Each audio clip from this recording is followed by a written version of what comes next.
I do not lack commitment issues. I have committed to the brand despite any challenges that may come. And it's a thing, I treat my brands like relationships. We get too deep To the brand. No, but what I'm hearing from you sounds like you're the type of customer that every brand wants to have, because once you commit and you buy something from that brand, and if you're a fan of it, you're the customer for life. Like, you are like exactly what brands are looking for and the kind of customer that they want.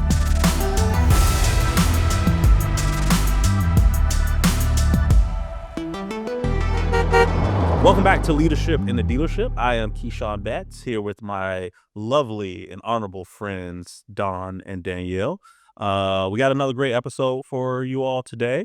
I'm really excited to really talk about some personal insights as to our experience in buying cars and how we think others purchase cars. But when's the last time you bought a car, Don? Why don't you share with the... Probably 3 years ago. Leasing is, of course, how I walk into a conversation. About 3 years ago. Okay. Dana, how long was it now for you? For me, it was a year ago. A year ago. Okay. I was 3 years ago. So it's been a while for all of us. Personally, I made the decision to buy a car based off of having my second child. Shout out to Carter Batts.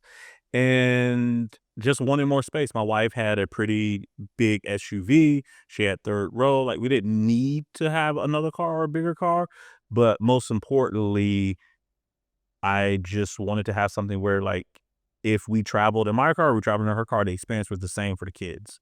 We travel a lot out of town, so we had the cargo space and things like that. But I'm a brand guy. Like, I've always been a German automaker buyer. So I knew what I wanted.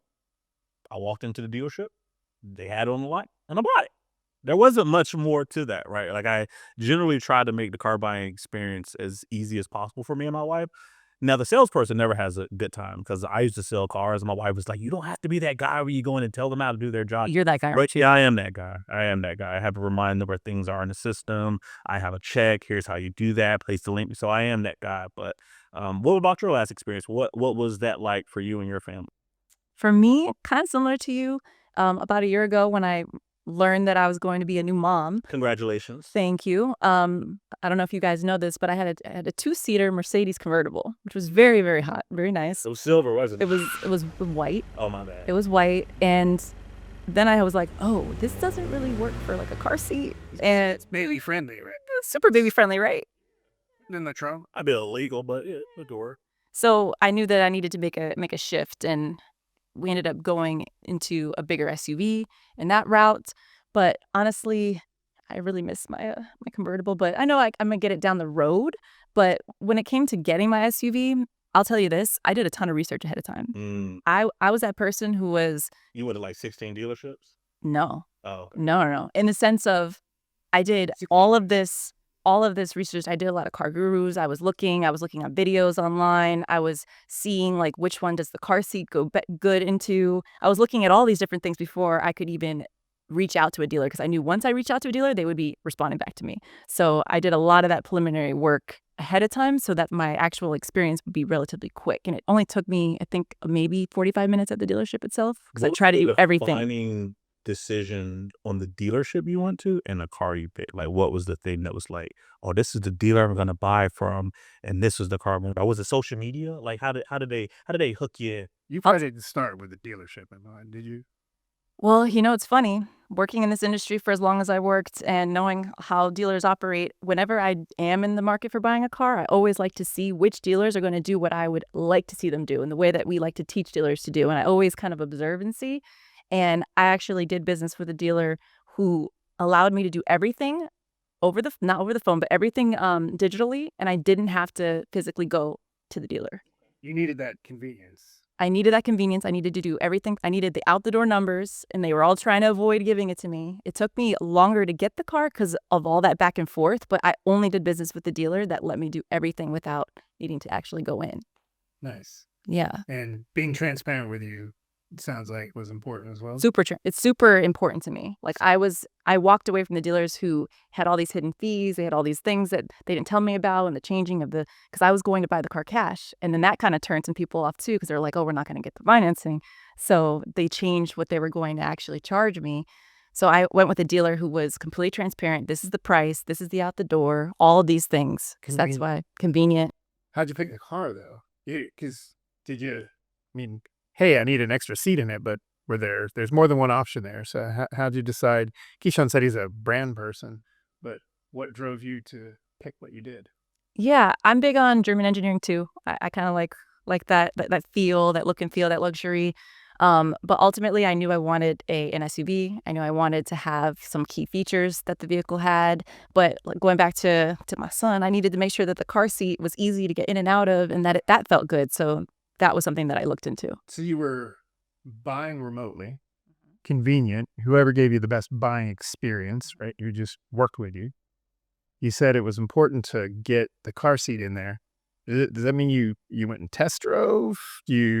How'd you figure out that the car seat was going to be easy to put in there? You know what's funny? You guys probably be surprised. I didn't test drive the vehicle. Great job. I've never test driven a vehicle that I've purchased as an adult.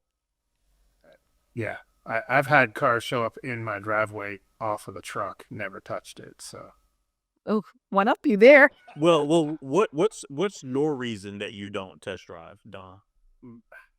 man, when I'm buying a new car, I just tend to buy manufacturers that I've had experience with before, trust. I'm a import person, so Toyota's who I started with, moved into Lexus. I've had Nissan, Infiniti, you name it. I tend to just believe in the car that I'm buying, buy at a level of quality that I believe in, look at reviews, things like that, and I trust, I guess, crowdsourcing in the masses over a 10-minute vehicle So test drive. If I hear a little bump over a road or something like that. somebody will fix that. Yeah. So let's say your favorite manufacturer, whoever that chooses to be, you want to get a new lease Sure. and they come out with an electric vehicle. Yeah. That's a totally different driving experience, It is. totally different everything. You would not be curious before you made this big lease purchase to test drive that car? I mean, it's a short-term ownership over a lease, so I'm only in a experience for 2 to 3 years, and then I get a completely new experience. And I've been in enough friends' cars, I've owned enough electric vehicles at this time, hybrids. I know how, in general, my experience is going to be, and it's only either going to, depending on what I'm paying for, going to get better and faster, longer range, etc.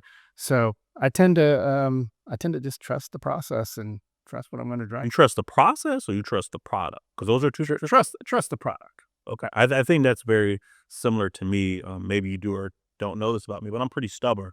So I don't think there's anything that would shake me out of my affinity for my brand unless there was some crazy recall that like millions of them blew up. But like very similar to you, I don't have a desire to test drive a car. I don't think my wife has test driven any of the cars I've purchased for her either. It's just a level of trust. I believe in the brand. I believe in the experience and the cars that I've had in the past, and I expect them to repeat that same experience. And the manufacturer of choice has yet to let me down, and I will blindly trust the next iteration that comes out. So I guess it's you're not test driving, not to say that a car is the same thing, but you're not test driving in the next model of iPhone or Android device that you buy. You're upgrading. So I'm curious, is it similar? Is that emotional purchase the same way? The dollar signs are a lot larger behind a car, but if I'm hearing you or the way I buy it, or even Danielle, what you did, it sounds like we're saying car purchasers are a lot closer to buying your next phone than we think they are. Yeah. At least for us. yeah, I mean, I personally don't waver on brands, period. Like a friend that knew me 12 years ago can tell you what kind of TV I have in my house, what type of laptop I have, what kind of car I drive, like all of it. You buy it for life. So Yeah, I mean, it comes into the trust component, the reliability, the branding, like even certain clothes that I buy, like I buy it because I know exactly how it's gonna fit and I can buy it online. If I try to switch to this other brand, I don't know how that's gonna fit. Might be too and I've got to go through an inefficient process. So So are you a conservative buyer? Meaning you're just not going to switch to the next best thing. What if there's a better product? I do not lack commitment issues. I have committed to the brand despite any challenges that may come. And it's a thing, I treat my brands like relationships. We get too deep. Married to the brand. No, but what I'm hearing from you sounds like you're the type of customer that every brand wants to have, because once you commit and you buy something from that brand, and if you're a fan of it, you're a customer for life. Like you are like exactly what brands are looking for and the kind of customer that they want. So it sounds like we are pretty practical and logical in our car buying decisions. That right there might be the start of a customer for life. So let me ask you this: you know you're buying a brand? Depending on where you're living, you're in Charlotte now. Do you? Thanks for telling everybody where I live. Yeah. They might not have known that thing. Sure. If you need to No doubt. Keyshawn up, you can No. look up Keyshawn. If you're thinking about, hey, I'm locked into the brand and I love them, I love this car, the next model that comes out, I'm doing that. How about the dealership who's servicing your vehicle? Are you thinking about who's going to take care of my car and how do they earn your trust? I know this is going to sound wild. I had the same service advisor for the last 9 years. Are you serious? Yeah. Like the same person at The same person at the same dealership. like shout out that dealership. Yeah. That guy's Impressive. I'm going to send him this link. That guy is amazing. And to your point, servicing doesn't matter because there are two dealerships in my city of the brand of the vehicle that I like. And the one that's closer is actually cheaper in the past that has had the car that I want. But I don't want to go buy a car from them and then take it somewhere else in service. Like I want my loyalty to be with that dealer because, like all of those things. But yeah, I think servicing matters a lot. Like that guy has like unloaded car seats out of my car. Like I bought the car that I drive now, I bought it in like August and the whole thing like shut down on me on the highway in like October. He gave me a loan for like 3 months while I got they have always taken care of me. And I think that does have a lot to do with like how I think about purchasing a car, right? No matter to the point I trust the vehicle, but I also know that if I have any issues, I've got a dealership and a servicing department that is going to have the utmost service and quality. Like I tell them to stop sending me surveys because you know what you're going to get from me. Like just put that in the system forever. Like you all will take care of me forever. So I think that's important. I think customers think about that in the same way. And I think it's certainly the service aisle is a part of the dealership. Dealers are obviously invested in. It's their biggest revenue. I don't know if the experience there is consistent like I have. Like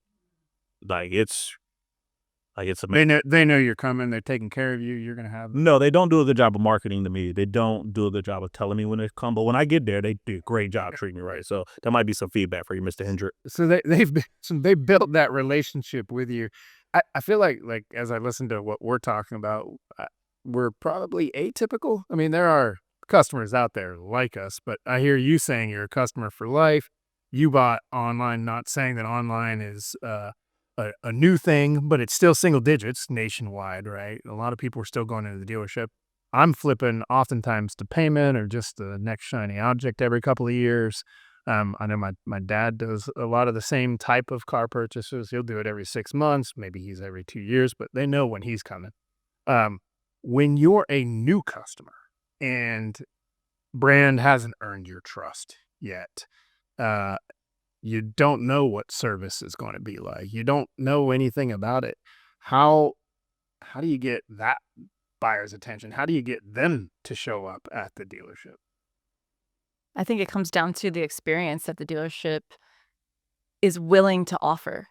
I find that a lot of dealers have different services available. Like they will come to your house to pick up your vehicle and bring it to them. But if they're not marketing those and putting that type of stuff out there, consumers are not going to know that that's even available. Because I know for me personally, like if a dealer is willing to service my car, pick it up for me, drop it off for me, give me a loaner, do all of these things, I'm more likely to give them the time of day versus something that's even closer to me because I really care about that experience. And literally, if I can save time, I'm all about it. That's Yeah. like the most important thing. And I think it's important for a dealer to be able to understand 4 different people walking in the dealership for 4 different reasons, who they are, their walk of life. Like, a Gen Zer could walk into a dealership looking to be a first-time buyer. Like, what experience do you give them? Shouldn't be the same experience you give Danielle that's coming in with cash.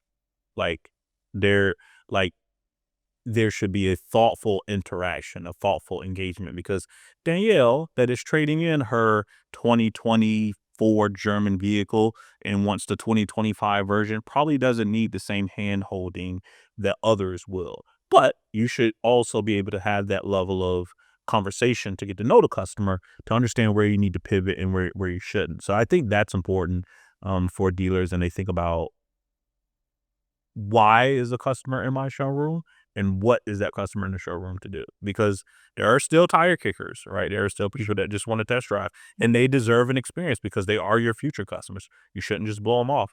There are some people that are just looking. They don't know what they want. They don't know what kind of payment they can afford. All those things are important. But I think as you think about why that customer is there, the dealer should understand that as well.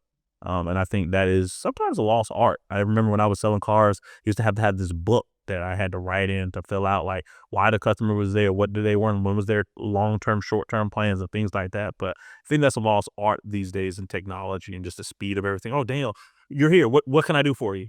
I'm just looking. Okay, well, if you need any help, I'll be on the lot. Like, you're never going to buy a car from that person, right? Like, they've got to engage you and give you that reason to believe in the experience and the value. I want to think back to what Danielle said in the beginning about convenience, right? You had a dealer who was willing to work with you. I'm thinking about a story in particular, being progressive, right? So dealers taking new strategies to reach customers where they're at. Talking with Ed Walters at Bozard Ford, I think about my wife who's Ford for life. Like You want to clean up that mess? she will never drive. Those names you just dropped. Well, What? You're good. Keep on. why can't you talk about? I'll just give you a hard time. This one was just too a little dry. We hadn't laughed in a long time, so I'll just. It's like, you said Mr. Hendrick. I'm just calling out a single guy. Anyway, I don't mind calling people out. He's sensitive about. I want to promote people. Why not? Why wouldn't we promote? I'm just giving you a hard. Yeah. Anyway, So your wife is Ford for life, like die hard, all here I day. know, like die hard. She still doesn't want to go into a dealership, right? If she's thinking about what the next vehicle is, she's like, "Ugh, do I have to go? Can you go test drive it for me? Well, so you talk to Ed at Bozard. He's like, we're going to bring vehicles not just to them and close a deal, but when it comes time to service the vehicle, which is probably even more painful for many people than buying the vehicle. Yeah. They're like, we will bring the service van out to you. We will take care of your car. You need it cleaned while you're out there, we'll clean it too. So when you're thinking about auto and being busy mom and things like that, what might make a difference for you is that dealership who's willing to go the extra mile to meet you where you want. So that's like convenience from the point of purchase when you bought the vehicle to getting you the vehicle that you could test drive without having to come in, to servicing at your house. It seems like those are the things that get a lot of people over the hump if they don't know the dealership, if they don't have that service advisor who's been servicing their vehicles for 9 years. Think about some of the times that we've actually helped people get into cars, right? And I remember one of the stories when we first launched Upstart Auto Retail. There was a customer who was an Uber driver, was in an accident, came into the dealership, was looking for a car, wasn't sure if they were going to be able to get one. And that dealer worked with that customer. I think it was probably a little bit over an hour, but worked with that customer until they got the car they needed at the payment they could afford. And they were almost in tears because they thought they were going to lose their livelihood, right? They weren't going to be able to drive again. And that dealer helped them get into another car. So sometimes that emotional connection is just, I think, exactly what Danielle said earlier, is finding out what is going on with that particular shopper, that buyer, finding out what they need. And if you can meet them where they, where that pain point is, where that emotion is. They say like 95% of customers buy cars purely on emotion. So can you like empathize or like think of like how in a different multiverse you would buy a car simply based on emotion? I know. I definitely have no emotions, but there was this one time I did, and I was buying a car after I had a raise at a sales job, and went to buy a car online the way I wanted to buy it, and this was back before online was all the rage. So found the dealership that was willing to sell to me the way I wanted to, but I went to local dealership, sat in the vehicle, and the guy was saying, "Hey, don't you want to take this out for a test drive?"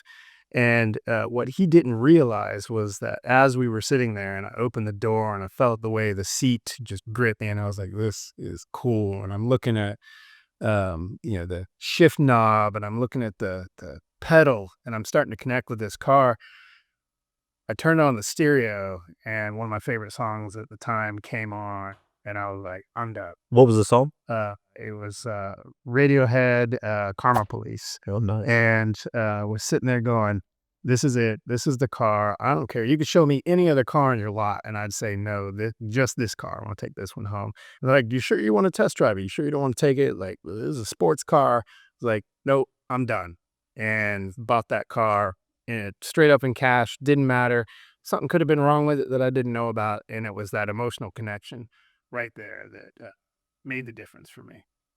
Wow. I mean, you talked about that emotion that you felt when you were in that car. So many buyers, whether it's their first time buying, maybe an EV car and like the excitement about getting to try that for the first time, or like you mentioned, like getting a raise and getting to buy a vehicle that you kind of dreamed of, or even for me personally, there was a time where a Range Rover was on my vision board and I had the ability to actually like do that. And once it happened, like that emotion that you feel of like I did this, I made this happen. So honestly, like there's so much emotion tied to this because it's still like one of the biggest purchases that people have. So emotion is going to ultimately impact what they feel when they go to make that purchase. And honestly, like I don't know, I feel like most people they really get excited when it comes to buying a car. I don't know about you, Keyshawn, but for me, I got excited for that one car. Ever since then, it's been kind of, but that one time, I still remember that moment of when I got that car. No, I think I still have emotion with my cars. I still name my cars. So I still have an emotional connection to my cars. I feel like after I wash my car, it drives a little faster. Like, you know what I mean? I can pivot. Like, it's like, they say some guys after they get a haircut, they like, oh, it's me and my cars. My car is washed. That cop can't catch me if I wanted to outrun them. Like, so there's an emotion to it. I just choose not to do that. But yeah, I think there's some emotions to purchasing a car. I have been pretty practical, I think, in my decisions, but I can certainly empathize with somebody even just driving on a highway one day and seeing a new Jaguar and be like, "Oh, that looks really nice." I like it.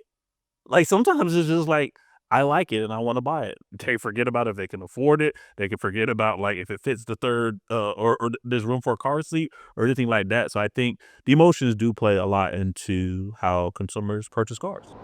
What do you think is the thing that gets customers to come back? Right? Let's say you relocate, you gotta go to Virginia now to buy your new Ford, and you just go in and say hello, shake a couple of hands, and then you leave. Like, for me, I think the art of follow-up is It's a lost, dying art. and, like, because most people are just looking at up, like, if I don't sell them today, Imma forget about it. Like, I remember when I used to sell cars, I was never good at follow-up. I used to just go in the CRM and click the box. I wasn't good at it, but, like, Really? I sold a lot of cars. So I used to be like, I'll find another one. So, but like, I mean, that was the wrong mentality to have. I'm aware of that, but I think the art of following up is a lost art. So what's good follow? What does good follow up look like? Because I know talking to dealers right now, we have tons of conversations with folks who are saying, "Hey, do you solve salesperson follow up?" They're acknowledging that that is a big issue, and you're like, "Oh no, tell me more. What are you thinking about?" "Oh well, I'm thinking about putting a AI tool in the dealership to increase follow up." So, are you going to appreciate a tool reaching out to you like immediately, or at least making sure that you're interested in a certain vehicle? Or is it someone picking up the phone and saying, "Hey, Keyshawn, really want to say thanks for coming by the dealership. Is there anything we can do for you?" I'm just curious. They're both good strategies. By the way. The follow up that I've never really gotten in my experience of buying the last 4 cars from the same dealer is when I've gone into the store and said, "Hey, I'm looking for black on black with 22-inch wheels with excuse me, Apple CarPlay, and like features, right? Like they didn't have it in the store that day, and then I never hear from them, right? But then I go on the website and I find the car, and then I'm like, hey, I found this, and typically I'll go to a different salesperson because I feel like that's a new up. Right. Because if the person I was working with and I thought took all my information to follow with me when a vehicle like that was available doesn't follow up, like that's a new up. So I think that's one of the things.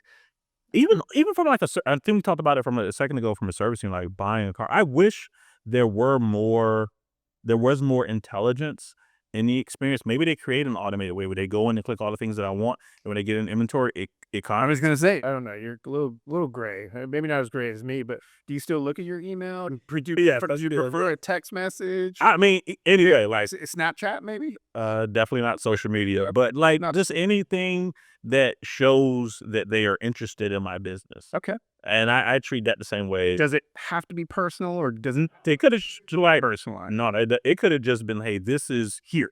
Dealership ABC, you were here a couple of weeks ago looking for XYZ. We had it. That would be amazing. And the same thing for servicing. I love my service advisor. I love the experience I have. Yeah. I always sit at home like, what service am I due for next? I don't know.